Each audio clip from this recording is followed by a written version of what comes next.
les saints, la fête de tous saints, c'est la fête de tous. Toutes les tribus. Musulmans, protestants, catholiques, islam, tout ce que vous voulez, ils sont là. Donc nous tous, nous sommes là. Nous devons demander leur assistance. Nous demandons leur assistance surtout pour le peuple congolais. Trop c'est trop, c'est exagéré. Mais ce Kanamba Alias Kabila a tué des millions de personnes, 12 millions de personnes. Et la CPI connaît tout cela. Tanganda a reporté. Tanganda a dit que Tanganda a tué aussi des millions de personnes sur ordre de M. Kanamba Alias Kabila. Pourquoi Kabila doit rester au Congo? Les États-Unis le regardent. Pourquoi Kanamba doit rester tranquille et la France, la Chine, la Russie, le Canada sont en train de le regarder? En tout cas, au nom de Dieu, moi je vais demander le tribunal contre Kanamba.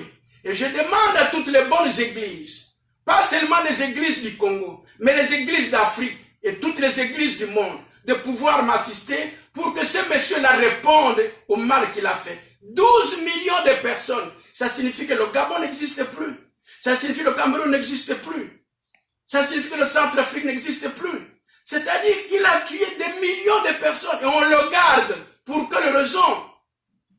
Pour quelle raison? Osama Ben Laden qui a tué 3000 personnes, on l'a tué. Mais pourquoi on garde Kanamba est en train de faire souffrir les Congolais? Dans sa maison là où il est, dans le lieu où il habite, Kingakati est devenu un centre de concentration. Beaucoup de Congolais meurent là-bas. Il y a beaucoup de Congolais qui meurent là-bas. Pour cette raison, j'ai prié Dieu que le saint ancêtre nous assiste. Que le saint que nous avons fêté hier et que nous fêtons l'octave aujourd'hui, assiste le peuple congolais, nous assiste. Moi, en tant qu'évêque, je les invoque, je les invite qu'ils viennent nous assister pour que M. Kanamba Alias Kabila soit traduit à la justice. Il est en train de terroriser le peuple congolais. Pour cette raison-là, je vais terminer encore comme ceci. Que M. Félix, vous êtes devenu président de la République. Peu importe les moyens ou les conditions dans lesquelles vous êtes devenu président de la République. Vous êtes Congolais, vous êtes président de la République. Prenez charge de M. Kanamba.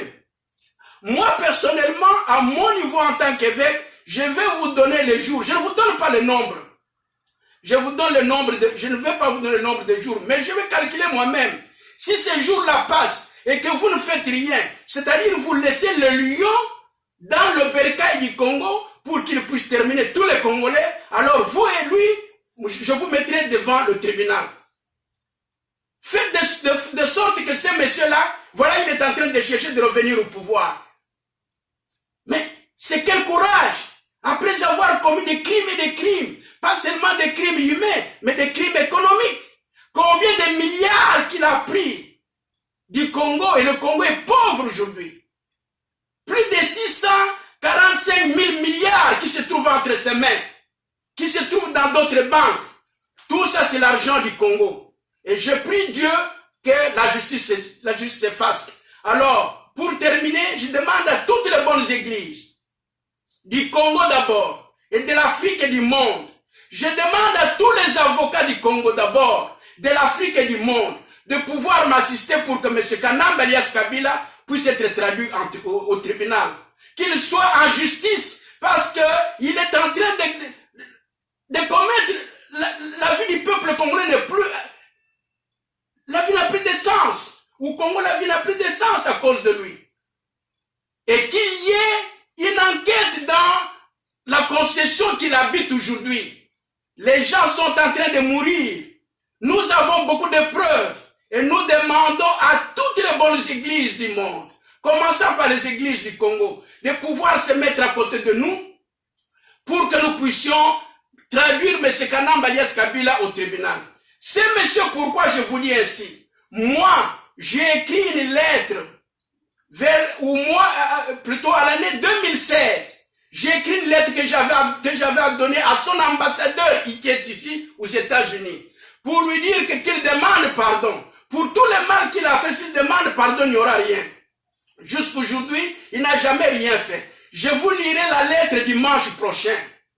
Cette lettre-là, je l'ai donnée à l'ambassadeur ici aux États-Unis. Il n'a pas encore changé, c'est le même ambassadeur. Qu'il lui ait donné, qu'il ne lui ait pas donné, je ne sais pas. Mais je vous lirai la lettre pour vous dire que je lui ai demandé que le mal qu'il a commis, qu'il doit demander pardon. Il ne l'a pas fait et il continue à revenir pour qu'il puisse continuer à massacrer encore le peuple congolais et occuper le Congo au nom du Rwanda. C'est inacceptable. Devant Dieu, c'est inacceptable. Je me mettrai devant M. Trump. Je me mettrai devant toutes les autorités internationales pour que ce monsieur-là réponde à ces crimes. Et je le dis au nom du Christ notre Seigneur. Amen. Amen.